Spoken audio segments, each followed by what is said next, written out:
Hi, I'm Leighton Jin, the Director of Development for the American Documentary and Animation Film Festival.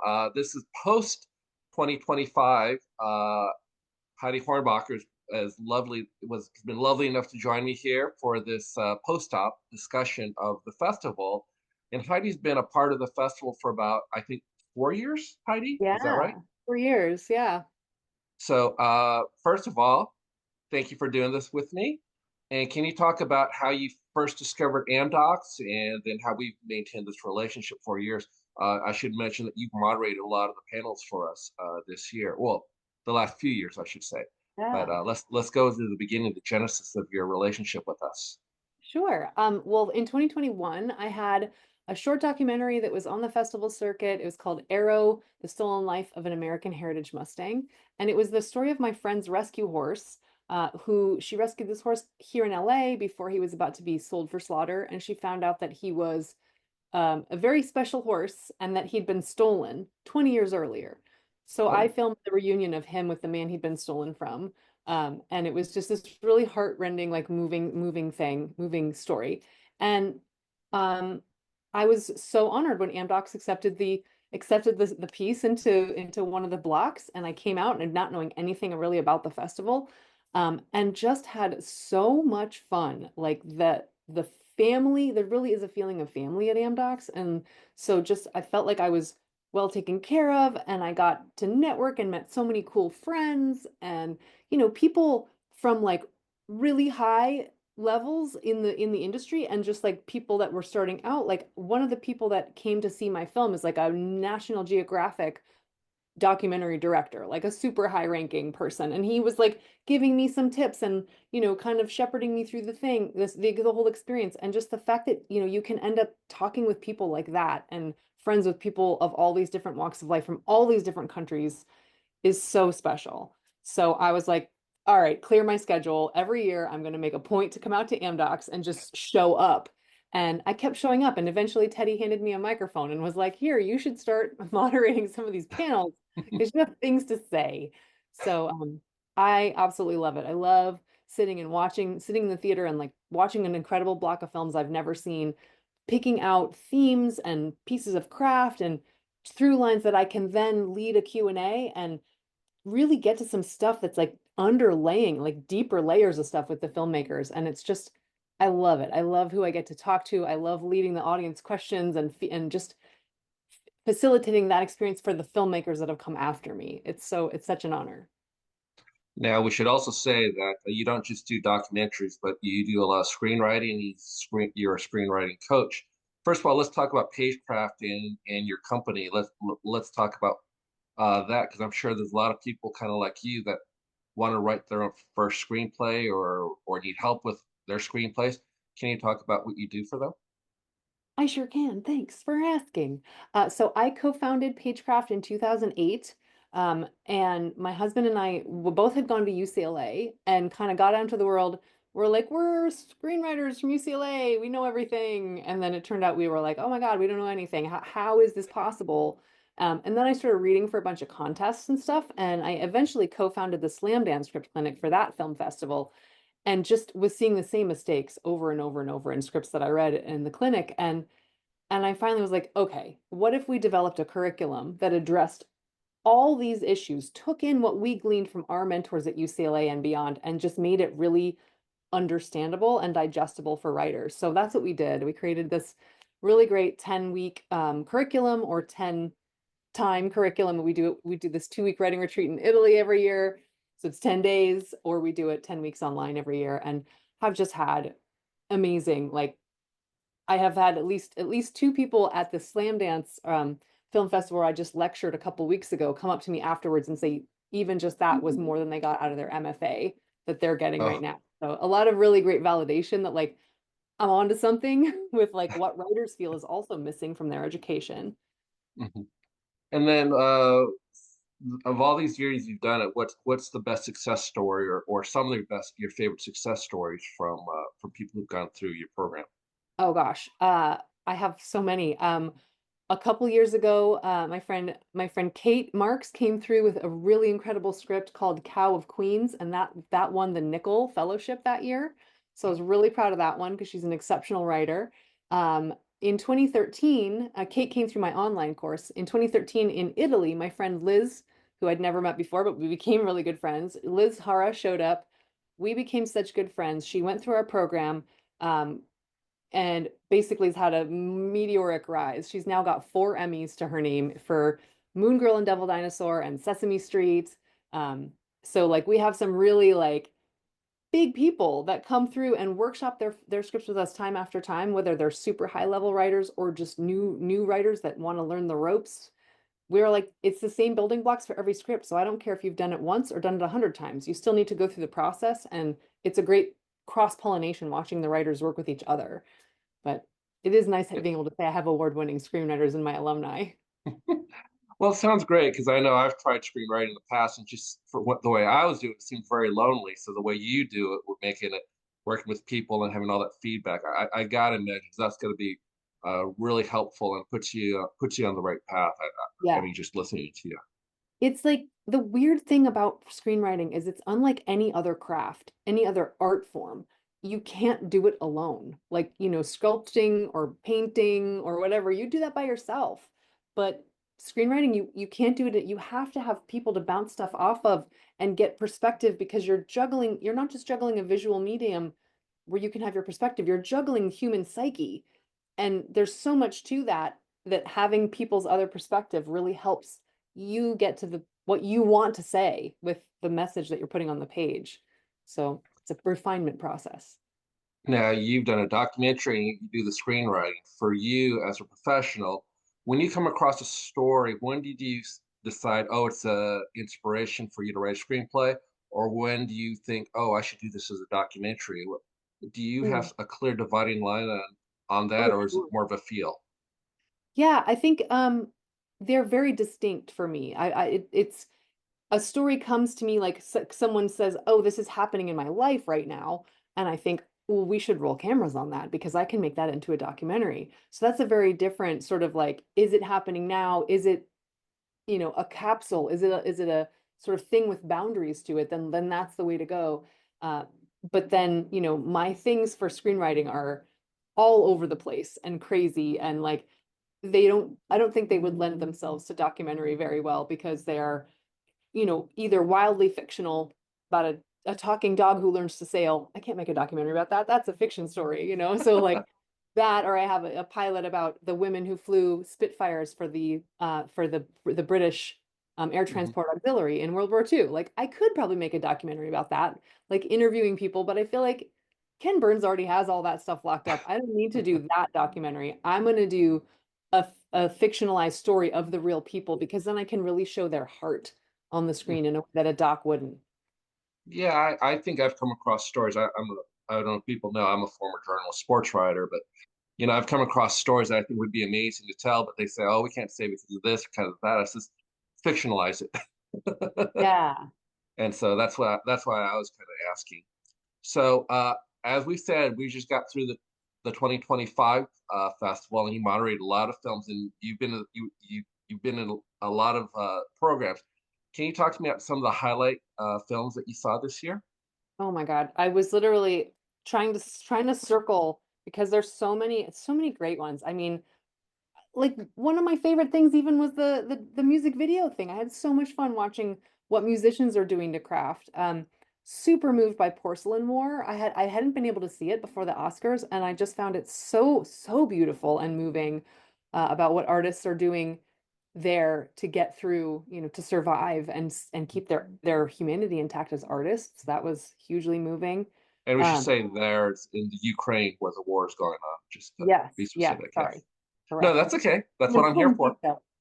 I saw a beautiful short doc called Swimming with Butterflies about a different a woman with limb difference. She's missing her lower arm, who's a Special Olympian, like multi-medalist as a swimmer. And I, as a former swimmer, I found her story so moving. And just the fact that it was 8 minutes, and in that film, I felt so immersed and so like, oh, this I can't believe, it felt longer in a good way. It felt like it was so complete. And then when I finished, I was like, how was that only 8 minutes? How did they pull that off in 8 minutes? So that's the thing that's so cool about the short form docs is the amount when they're done well, the amount of story you can pack in is just boom. Um, I had the same experience, the same sort of feeling with the You Will Not Replace Us. That was really fabulous. And Camp Widow also made me just absolutely sob about, the fact that this shared experience of grief that most of us so many of us have had, and yet like there's no one to talk to about it. So like the Camp Widow is about they do these things where people who've been widowed can show up and share their experiences, and it was just so incredibly moving. So that was Oh, wonderful. The Horse of Nature, as since I was there with a horse doc myself, and Horse of Nature is about how wild horse herds naturally help keep the fire danger down in California because they eat all the fuel, and it mhm. it really helps keep down the risk, and the program that these amazing horsemen and horsewomen are putting together to try to make this more of a viable, usable resource because it's free. And instead of rounding up the horses and killing them, what if we actually use them for, let them run free and benefit us and benefit them? And it was just, they did a beautiful job sharing that story. So I want to go up there and visit them. And then there's just the animations. Like my new friend Rosa from Poland with Momo and Lulu was all Oh. claymation about a a jellyfish and a sea anemone that like fall in love, no dialogue. And it was beautiful and really moving, and it's just the fact that storytelling can be so powerful, even with no dialogue, no recognizable faces, it's like, how do you do that? It's magic. And then from this year's festival, you completed your list, right? So I mean, I could go on all day, but Uh, sure. but let's go this way. From this year's festival, what is there a certain theme or something that you take away from this year's festival that kind of really hits you, inspires you, or maybe even troubles you? Um, that's a good question. So I have my little notebook that I always bring with me to every block that I moderate, and I take notes on like what are the sort of things that are emerging from this film that I want to talk to the filmmaker about when I get up on stage to moderate. And one thing that really kept coming up over and over this year was connection and empathy and just sort of like like who gets to say who we are and who gets to say why this connection matters. But so many of them were just about the human connection and the importance of that, and how, we are all more connected than we realize, and finding empathy for somebody that you maybe don't see eye to eye with, or wouldn't whose story you wouldn't have considered before. I saw a lot of that, and that really stood out to me this year. Yeah, I think a couple of the films I see, or just talking to the filmmakers, I see kind of from a journalist standpoint. First of all, I always think it's more important now than ever for these stories to be told. And yeah, the connection makes a big difference. I think sometimes people forget about the human part in some of these documentaries. If I'm going to be constructively critical, um, but yeah, when the movies come up with something that they really connect with you, it sticks with you a lot longer. It makes that message a lot stronger. I know you missed it, but I saw her shark story, and there's a lot of things woven into it, and the father-daughter part of it really kind of connected it in an emotional way that gave it uh, and that extra layer. I thought that really connected with me. So that was one of my favorites, and there was just a lot of other ones too. I mean, I think we're both in Masha's Bound. Masha Ellsworth, she did Bound, and it was a Yeah, Ukrainian folk song, and I was just the creativity of that was just the fabrics. It was like Ukrainian fabrics, and that's how she animated with that. And I the just and thought there was just the needles, the cross stitch or needle point, that's like part of the right, folk history, and that she used it, she found a way to animate it so that it looked like each panel was cross stitching that was moving and animating these characters. I right. It was so beautiful. And I remember I asked her about that, and then like how like why she decided, and the fact that she was also wearing a blouse that her grandmother had done that same art on is just, Oh, the connections are so beautiful. And that's personally, I'm always very interested in those arts that are the women's arts, because the women are mhm. the ones who do cross stitch and, embroidery and those types of traditional costumes and clothing that carry across generations. And so I find that very moving, and I think it's so wonderful that she preserved it in her film as well. Yeah, it's funny you say cross stitch because I think what I've gotten to know with Masha, she includes a lot of other things. But like this year, we talked about her first feature with Lil T, and then she told me some things, and I saw Lil T, and she told me some things. I was like, oh wow, I didn't realize that. And then I started thinking back, it's like, wow, it just adds a deeper meaning. So I mean, I've been a fan of hers, as well as a lot of other filmmakers. Do you what's in the future for you? Is there a project you're working on right now? I am. I mean, every year I leave AmDocs going, oh my gosh, I got to do another doc so that I can be also a filmmaker next year in it. So I actually have I have two feature docs that are in post right now. I'm waiting on a second draft edit from one of my editors on one of those, and I'm hoping that will be done in time to submit for next year. I also have a short documentary about a woman that I'm friends with who's an American who lives in Italy, and she's 96 years old, and she moved to Italy in the 50s by herself. And so she's just had this incredible life just sort of by herself in Italy. So I interviewed her last year when I was over, and she's an amazing character. So I'm hoping to have that out as a short like little profile. And part of the joy of AmDocs is just connecting with other artists and sort of that cross-pollination that starts to happen. I met some new friends this year, and we actually had a sort of sidebar where we missed one of the movies that we really wanted to see because we were just stuck. We just had a meeting and we came up with a documentary idea. And I actually just this morning sent a draft going, what do you think of this? This is what I'm seeing. And they were like, yes, I'm so excited. So starting a new documentary just because of Well, AmDocs connection. So oh, that's amazing. Well, I think I was going to cover it for right now, but before you go, how can people contact you if they need someone or some help with their screenplay? How can they contact you for PageCraft? oh, thanks. PageCraftWriting.com.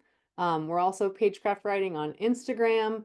We're on Blue Sky, um, Facebook, LinkedIn, all of that stuff. So yeah, anywhere there, PageCraft Writing. I'm definitely would love to help coach other people. And I use the same story structure that we teach in our fiction and, feature narratives. I use the same structure for my own documentaries, and it really has helped me organize things. In fact, when I talked with the editor who's cutting my feature doc right now, he was kind of gave me an amorphous thing, and I was like, let's try this. And I was like, here are these story points. Here's a structure that works for fiction. I want you to organize the story around this. And he was like, oh, that makes so much sense. So it's like it works across things. I'm excited. Well, I mean, I was in the journalism world, and obviously there's a lot of downsides and a lot of great content creators who I might have to point them your direction because I know Me there's a lot of them too. who would like to make the transition or might be a little bit lost because I was a little bit lost too until I Yeah. met Teddy. I feel like you and your girlfriend should come to Italy and work on something there with us. Oh, well, I'm gonna have to talk to her about this. Just saying. Well, I have to definitely talk to her about this. So that sounds like a great idea. Well, Heidi, always a delight. You're one of our great assets at AmDocs, which makes it very special. So thank you so much for talking to me. And we should let people know that we're already taking submissions. We just got done with Amazing. 2025. Yeah, we're taking in 2026 right now. So And when go does to that window www. close? I'm sorry. I'm sorry, when does that window close?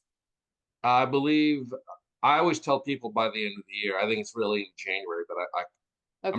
not good at remembering deadlines, which is kind of No, why I'm but not in that's good journalism to anymore. throw that out there and good for me to know. So I'm sorry, what's the website? It's www.amdocfilmfest.com. AMDOCfilmfest.com. Heidi, thank you so much. And hey, everyone, just submit your films. We look forward to seeing you. And you get to meet Heidi, you get to meet me, and enjoy time in beautiful Palm Springs in March. Love it. Can't wait. So I'm so sad it's over for another year though. But we got to look forward to next year, and Absolutely. looking forward to seeing you again, Heidi. Thank you so much for doing this, and we'll see you soon. Yeah, okay, thanks.